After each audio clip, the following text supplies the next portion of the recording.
Hiya! Thank you for joining me today. Today we're going to talk about another of the films on the AFI Top 100 list, which I've been trying to make my way through over the course of the year. The film that we're going to talk about today is, I think, number 6 on the list. It is Gone with the Wind. Now, Gone with the Wind is a 1939 film, probably one of the most famous films of all time. It's adjusted for inflation, still the highest US grossing box office film of all time. And I think sold something ridiculous, like about 200 million tickets, some kind of crazy number. People must have gone to watch this film tens of times, maybe even 15, 20 times. You get a good bit of value for money in this film, I think I would say. So the film runs at around about 3 hours 40 minutes.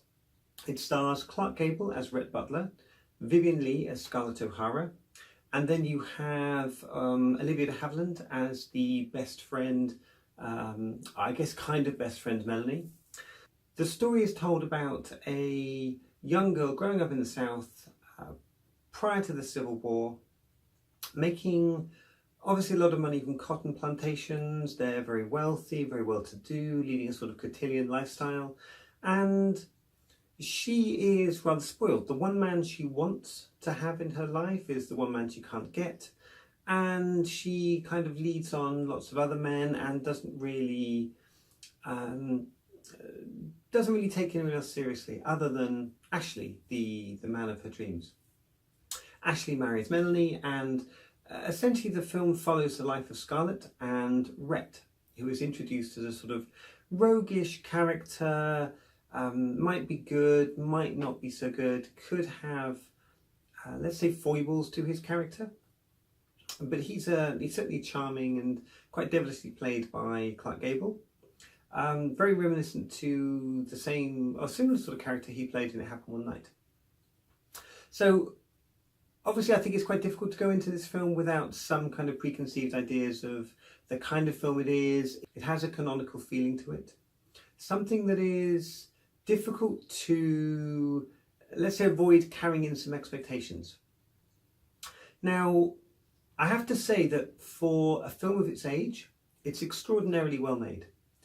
There are obvious times when you can see that the backdrop scenery, they spent a lot of money, lots of extras, very sort of lavish scenery. There are other times when it goes very, very simple, and you have perhaps one or two characters playing against a backdrop of a plain red sky.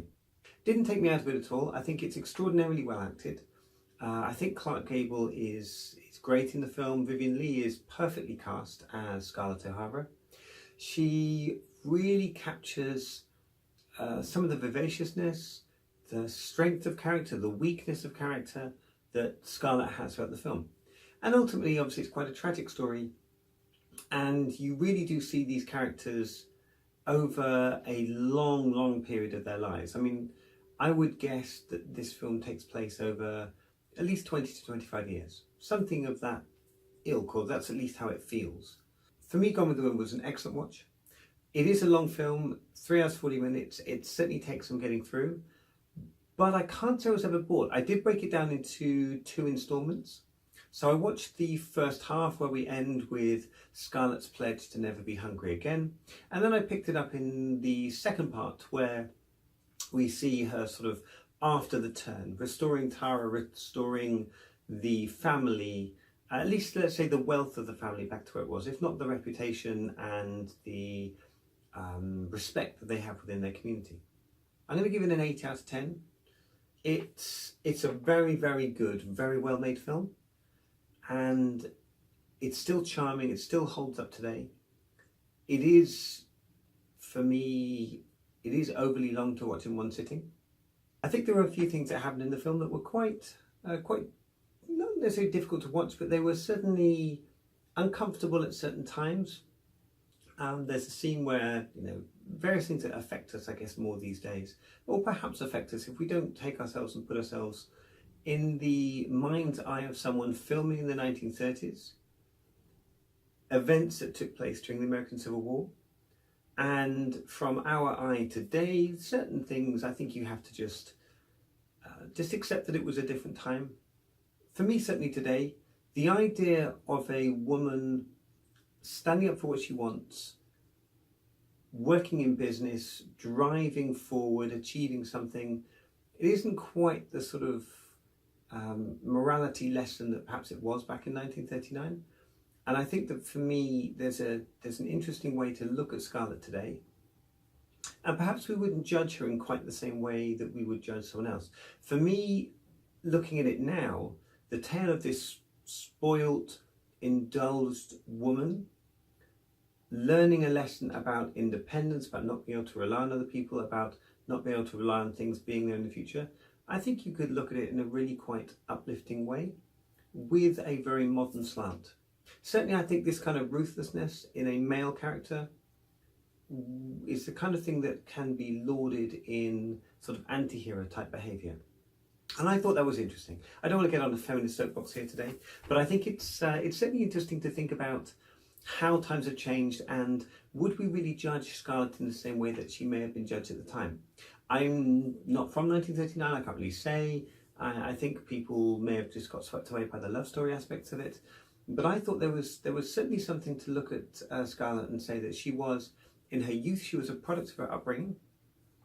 She went through an incredibly traumatic experience.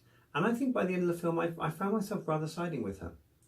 The fact that at the end, after everything she's gone through, she can't get the man has sort of exhausted his patience with her. I think that's something that is an interesting end. I think if Rhett had ended up with Scarlett, I think it would have been quite bland. But certainly for me, the film ends positively, and it ends with the idea that she can go out, she can find something new in the world. She can go and restore Tara, and she can bring, maybe bring things back. After all, tomorrow is another day. I think it's a good message. I enjoyed it. So 8 out of 10 for Gone with the Wind. I've got to watch All About Eve next. I think I've found where I can get a hold of a copy of All About Eve for free. I think it's hanging around on Netflix or something. So All About Eve next, and then I'm going to see what else I can find. I nearly got a hold of Bullet, but unfortunately I missed that while it was on Prime for free, and I don't really want to pay for it. Sorry.